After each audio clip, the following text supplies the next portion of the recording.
जो digital learning विषय गणित कक्षा 10 में मैं भगवान साय शर्मा, वरिष्ठ अध्यापक, राजकीय उच्च माध्यमिक विद्यालय आभावास, जिला सीकर, आपका स्वागत करता हूं। लीजिए, पिछली क्लास में मैंने आपको बोर्ड परीक्षाओं में प्रत्येक प्रश्नावली में से किस प्रकार अंक विभाजन के अनुसार प्रश्न आते हैं यह आपको बताया था। और अब सरल से कठिन की ओर चलते हुए सबसे पहले अपन प्रकरण लेते हैं समांतर श्रेणी। समांतर श्रेणी का प्यारे बच्चों एक प्रश्न आपको पेपर में मिलेगा और वो होगा 3 अंक। तो लीजिए शुरुआत करते हैं प्रकरण समांतर श्रेणी। प्यारे बच्चों, समांतर श्रेणी को हम इस प्रकार समझ सकते हैं। समांतर श्रेणी यानी सम प्लस अंतर प्लस श्रेणी। प्यारे बच्चों, श्रेणी क्या चीज है पहले ये समझें। श्रेणी का मतलब है कि किन्हीं संख्याओं की ऐसी सूची, अनुक्रम, जो एक विशेष नियम को फॉलो करता हो और उस श्रेणी के किसी भी पद को प्राप्त करने के लिए उसके पहले वाले पद में एक निश्चित संख्या जोड़ दी जाए तो वह संख्या हमें प्राप्त हो जाती है, वह पद हमें प्राप्त हो जाता है। तो ऐसे सूची या अनुक्रम को हम श्रेणी कहते हैं। अब समांतर श्रेणी यानी उसके सभी पदों में समान अंतर हो। और अधिक अच्छी तरह से समझने के लिए आइए हम बोर्ड पर कुछ संख्याएं लिखते हैं और उनसे समझने का प्रयास करते हैं। जैसे मान लीजिए मैंने कुछ संख्याएं लिखी, 3, 3 के बाद 5, 5 के बाद 7, 7 के बाद 9, 2, इस प्रकार से मैंने कुछ संख्याएं लिखी। और लिख लेते हैं। जैसे मान लीजिए मैंने संख्या लिखी 11, 9, 7। इसी प्रकार मान लीजिए मैंने संख्या लिखी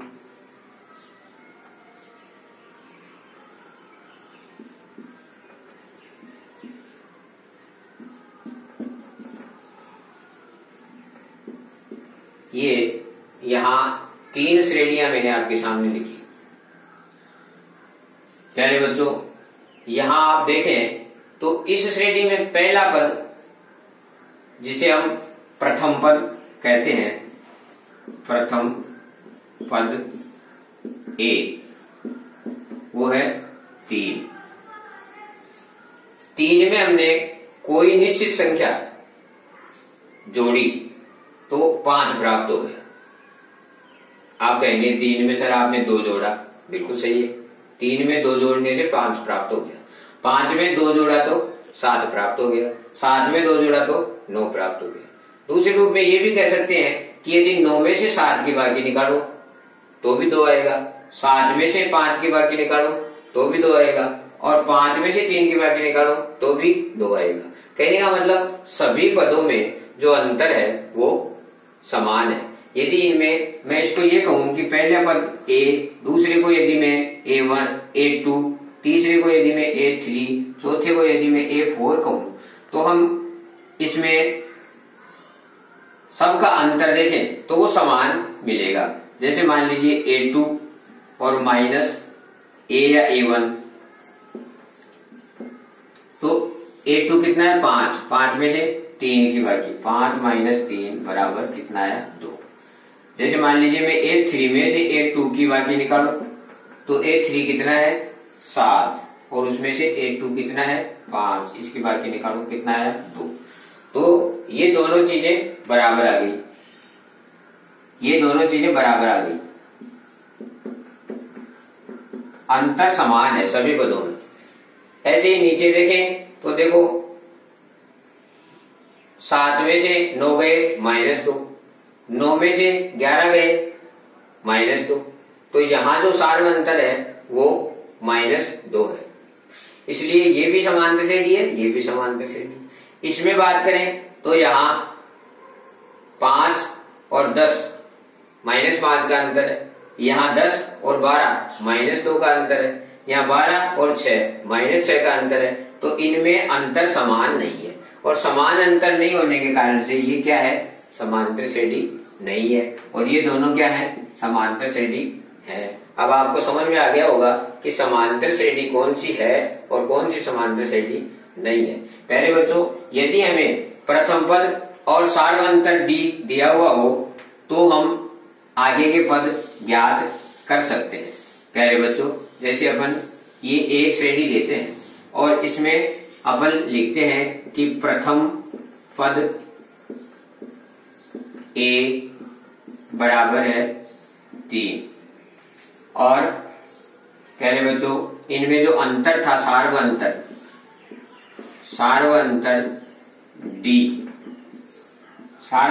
d यानी a2 - a1 करके अपन ने निकाला, 5 में से 3 गया तो 2, ये सार्वंतर है। तो प्रथम पद और सार्वंतर d हमें पता हो और फिर हमसे कहे कि इस श्रेणी के आगे के 2 पद और बनाओ, तो हम आगे के 2 पद और बना सकते हैं, क्योंकि हमें पता है कि सार्वंतर d है, इसलिए यहाँ 9 में हम d जोड़ देंगे तो हमारे को 5वां पद प्राप्त हो जाएगा। ये चौथा तो है ही, A5 हमें प्राप्त हो जाएगा, इसमें 2 और जोड़ने पर 9 + 2 बराबर कितने हो गए, 11। इसी प्रकार उससे आगे का फिर छठा पद निकालना है, तो इस 11 में फिर 2 जोड़ देंगे तो हमें 13, ये आगे के 2 पद और प्राप्त हो गए।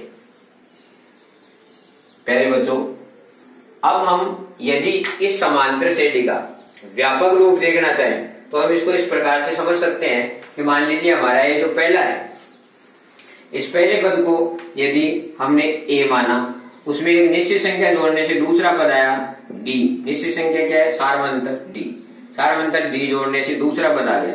इसी प्रकार फिर उसमें d जोड़ा तो फिर तीसरा पद आ गया, अर्थात d में d जोड़ने पर 2d हो गया। फिर d जोड़ा तो चौथा पद आ गया, तो इसमें फिर d जोड़ने से 2 में एक d और आ गया तो ये 3d हो गया। ऐसे ये आगे चलता है। ये जो समांतर श्रेणी का रूप आपके सामने आया, इसे हम क्या कहते हैं पहले बच्चों, व्यापक रूप। इसे हम व्यापक रूप कहते हैं, समांतर श्रेणी का व्यापक रूप। अब इसमें आप एक विशेष बात अगर गौर से देखेंगे तो आपको पता चलेगी कि ये दूसरा पद है तो उसमें d कितना है, 1। ये तीसरा पद है उसमें d कितने हैं, 2। ये चौथा पद है उसमें d कितने हैं, 3। अर्थात जितने नंबर का पद है उससे एक कम d आपको मिलेगा। इसी प्रकार आगे हम nवां पद निकालना चाहें तो an बराबर क्या मिलेगा, a तो सब में है देखो, इसलिए a आ गया, और प्लस nवां पद है इसलिए n से एक कम करेंगे तो n - 1d। ये आपके पास सूत्र बन गया nवां पद ज्ञात करने का। अब आप किसी भी समांतर श्रेणी का nवां पद इस सूत्र से निकाल सकते हैं। ये सूत्र आपने खुद नहीं बनाया, इसलिए आपको कोई दिक्कत नहीं आएगी इसको याद रखने में, समझने में। समझ में आपके आ गया तो आप इसको आराम से कभी भी बना भी सकते हैं और इजीली इसको आप याद रख सकते हैं। पहले बच्चों, अब इसका इस प्रश्नावली का 3 नंबर का सवाल आएगा, इसलिए उसी के अनुरूप हम अपनी पाठ्य पुस्तक का कोई सवाल लेते हैं और समझने का प्रयास करते हैं। देखिए, मान लीजिए हमारे पास एक सवाल आता है कि क्वेश्चन नंबर 1, यदि समांतर श्रेणी, जिसको एपी भी लिखा हुआ आता है कई जगह, समांतर श्रेणी का 6वां पद 19 तथा 17वां पद 41 हो तो 40वां पद ज्ञात करो। अगर ऐसा सवाल हो तो हम उसे कैसे हल करेंगे? देखो पहले बच्चों, इसने कहा कि समांतर श्रेणी का 6वां पद यानी छठा पद कितना है, 19। तो देखो अभी अपन ने ये श्रेणी बनाई थी और आपको बताया था कि जितने नंबर का पद होता है उससे एक कम डी आता है, तो 6वें नंबर का पद है, इसीलिए ये इसको हम a + 5d लिख सकते हैं। a + 5d बराबर कितना है, 19। प्यारे बच्चों आगे लिखा है 17वां पद 41 है, तो बोलो क्या लिखेंगे इसको, a प्लस 16d बराबर कितना है 41, समीकरण नंबर 2। प्यारे बच्चों ये सूत्र आपके सामने पड़ा है, आपको 6वां पद निकालना है, तो यहाँ 6 लिखोगे तो 6 में से 1 गया, कितना हुआ 5 ही तो आया, इसीलिए 5 आ गया। और 17वां पद निकालना है तो यहाँ 17 लिखोगे तो 17 माइनस 1 यानी 16d, तो 16d हो गया, ये अपना पढ़ाई। अब आप इससे आगे बढ़े तो इसकी अपन पहले समीकरण में से दूसरे समीकरण की बाकी निकाल रहे हैं, ये बाकी निकाल दी, चिन्ह बदल गए, ये कट गया, इसमें से इसकी बाकी निकाली तो ये माइनस के 11d आ गए, इधर से बाकी निकाली तो माइनस के 22 हो गए। प्यारे बच्चों डी का मान आप निकालोगे तो -22 बटा -11 यानी कितना आया 2। प्यारे बच्चों डी बराबर कितना आ गया 2। ये जो डी बराबर 2 आ गया, इसको आप किसी भी समीकरण में पुट कर दो, रख दो तो ए का मान आ जाएगा। जैसे मान लीजिए डी बराबर 2 अपन ने पहले समीकरण में रखे, a प्लस 5d बराबर 19, इसमें हमने d का मान रखा कि 5 गुणा 2 बराबर 19। प्यारे बच्चों a प्लस 10 बराबर 19, ये देखिए a बराबर 19 और 10 इधर चला गया तो -10, और देखो a बराबर कितना आया बताओ 9, a का मान 9 आ गया, d का मान 2 आ गया। अब इन दोनों को यूज करके इस सूत्र में रखोगे तो आपको कौन सा पद निकालना है 40वां, तो n का मान तो कितना है 40, और a और d अपने पास है ही, इसलिए अपन 40वां पद ऐसे निकाल लेंगे, 40वां पद बराबर यहाँ a की जगह तो लिख दिया अपन ने a का मान 9 प्लस n-1, n की जगह 40 -1 और d की जगह अपना मान आया है 2। प्यारे बच्चों देखो 9 प्लस इसमें से 1 गया तो 39 और गुणा 2, देखो 9 प्लस ये आपके गुणा किया तो हो गया 78, और 78 में इसको जोड़ा तो हो गया 87। तो इस प्रकार आपका 40वां पद a40 बराबर कितने आ गए 87, ये 87 आपके उत्तर हो गए। इस प्रकार आप इस सवाल को आराम से हल करके आ सकते हैं। प्यारे बच्चों इससे संबंधित एक और सवाल अपन लेते हैं जिसमें आपको nवां पद निकालने के लिए हम किस प्रकार से आगे बढ़ सकते हैं। देखिए एक सवाल और ले लेते हैं, वो भी अपने पाठ्य पुस्तक का ही अपन एक सवाल उठाएं कि 3 अंकों की कितनी संख्याएं 7 से विभाज्य है। अगला क्वेश्चन ले अपन 3 अंकों की कितनी संख्याएं 7 से विभाज्य हैं।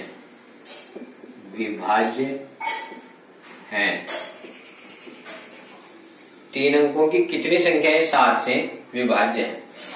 प्यारे बच्चों 3 अंकों की बात कर रहा है तो 3 अंक कहां से शुरू होते हैं, 3 अंक शुरू होते हैं 100 से, 100 से 3 अंक शुरू होते हैं, और वो कहां तक चलते हैं 1000 में तो 4 अंक हो जाएंगे, इसलिए 1000 से नीचे हम 7 का भाग देकर देखते हैं तो अंतिम संख्या आ रही है 994।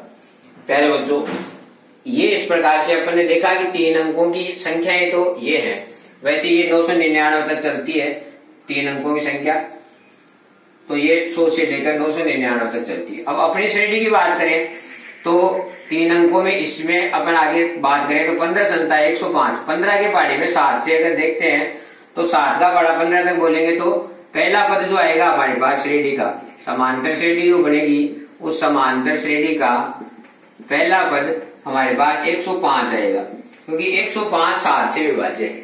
100 के बाद अपन विचार करें तो 101, 102, 103, 104 उनमें 7 का भाग नहीं जा रहा, किस में जा रहा है 105 में जा रहा है, इसलिए पहला पद ये हो गया। दूसरा पद इसमें 7 जोड़ते आ जाएगा यानी 112, तीसरा पद इसमें 7 जोड़ते आ जाएगा यानी 119। ऐसे करते करते अपन लास्ट में विचार करें तो अपने पास पद आ रहा है 994। पहले बच्चों श्रेणी आपके सामने तैयार है। अब वो कह रहा है कि इस श्रेणी में कितनी संख्याएं हैं, अर्थात इस श्रेणी में कितने पद हैं, तो ये जो पद है वो कितने नंबर पर है।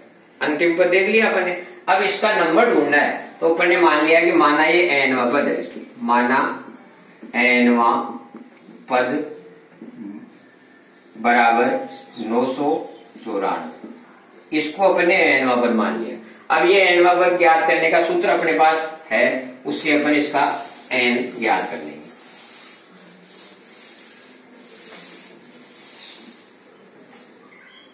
एनवा पद ज्ञात करने का सूत्र है a plus N minus 1d। पहले बच्चों पहला a चाहिए अपने को, तो a अपने पास है 105, d चाहिए अपने को, तो d इन दोनों में से बाकी निकाल लेंगे, पता चल जाएगा अपने को।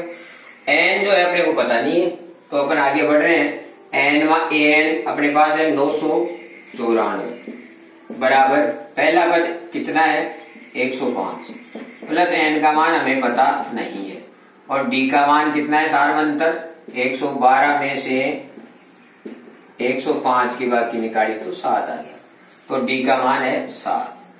प्यारे बच्चों इसको अपन समीकरण के हिसाब से पक्ष पलट के भी लिख सकते हैं। पहले इस साइड की संख्या को लिख लें, तो 105 प्लस 9n-1 गुणा 7 बराबर 994, ऐसे भी लिख सकते हैं।